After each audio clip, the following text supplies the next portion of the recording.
আসসালামু আলাইকুম রহমতুল্লাহ।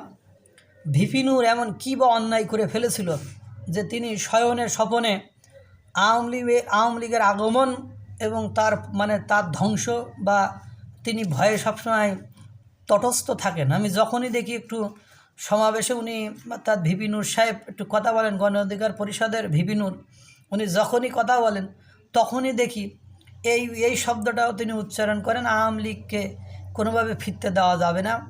এবং উনি মানে মানে কিসের যে ভয়, মানে কিসের যে ত্রাস, এবং কিসের রাজনীতি শিখছে, কি করছে আল্লাহই জানে। কারণ উনি যদি ভালো মানের রাজনীতিবিদ হতেন তাহলে এই ধরনের কথা বলতেন না। ভালো মানের রাজনীতিবিদ হলে নির্বাচনের মাধ্যমে একজনকে অপমান করা যায় যে তোর জনগণ চায় না, এবার বস। কিন্তু একটা দলকে যখন আমরা ওইভাবে দমন করে রাখবো তখন জনগণের ভেতরে আসার যে ইচ্ছা মানে সঞ্চারণ, ওইটা কিন্তু কোনোভাবে সম্ভব নয়। কেন কথা বলেছি? ভিপি নূর নীলফামারীতে জলঢাকা মডেল পাইলট উচ্চ বিদ্যালয়ে গণ অধিকার পরিষদের ভিপি নূর উনি বলেন, কি বলেছেন সমাবেশে, মানে গণ সমাবেশ না কি ছিল, ওখানে বলেন শেখ হাসিনা চলে গেছেন, আওয়ামী লীগ চুপচাপ আছেন। তার মানে এই নয় যে আওয়ামী লীগ হাওয়া হয়ে গেছে। এই পরিস্থিতির মধ্যেও আওয়ামী লীগ ফ্যাসিবাদের আস্ফলন আমরা দেখতে পাচ্ছি। তারা হরতাল ডেকেছে। আওয়ামী লীগের সঙ্গে কোনো আপোষ করা যাবে না, তাহলে আওয়ামী লীগ আবারও ভয়ঙ্কর রূপে ফিরে আসবে। ভিপি নূর বলেন, গত বছরের ফেব্রুয়ারিতে আমরা ঘোষণা দিয়েছিলাম 2024 হবে শেখ হাসিনার পতনের বছর এবং সেই পতন হবে গণ অধিকার পরিষদের নেতৃত্বে, সেটিই হয়েছে। বাস রে বাস। কালকে শুনলাম বিএনপির চেয়ারম্যান তারেক রহমান হলো মাস্টার মাইন্ড। এর আগে ডক্টর মোহাম্মদ ইউনূস বলেছে মাহফুজ আলম মাস্টার মাইন্ড।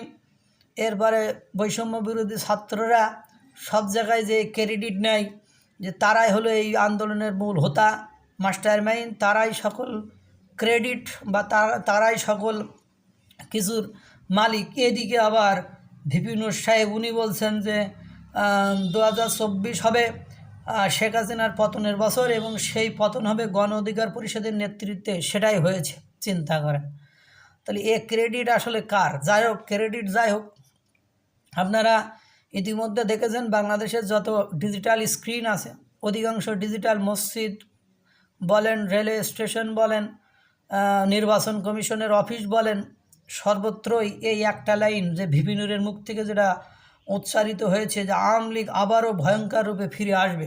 এই জন্য এই ভয়ে শয়নে স্বপনে আমাদের ভিপি নূর সাহেব উনি ওই মানে একটা জিনিসই দেখেন যে কোনোভাবে আওয়ামী লীগকে পুনর্বাসিত হতে দেওয়া যাবে না এবং তাদেরকে নির্বাচনে কোনোভাবে দেন। কিন্তু ভাইরে ভাই, পুনর্বাসিত না করলে বরংশ বিপদ আরও বাড়বে, বিপদ আরও ঘনীভূত হবে। কারণকে আমি আপনাদেরকে একটু বলি, কারণ আপনাদের মাথার মধ্যে একটাই বুদ্ধি থাকবে যে ওদেরকে যে কোনোভাবে ডমিনেট করে রাখতে হবে, সেটা লিগাল আর ইলিগাল, বৈধ অথবা অবৈধ। তখন আপনারা কি করবেন? কামেসি আকাম করবেন বেশি।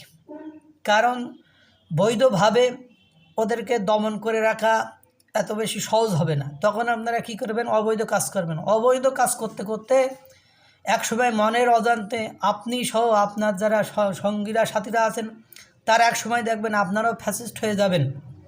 ইতিমধ্যে অনেক স্থানে ফ্যাসিস্টের অনেক নমুনা সুস্পষ্টভাবে পরিলক্ষিত হয়েছে এবং এই কারণে সবাই মিলে ফেঁসে যাবেন। আল্লাহ তাআলা সকলকে ভালো রাখুক, সুস্থ রাখুক। আসসালামু আলাইকুম রহমতুল্লাহ।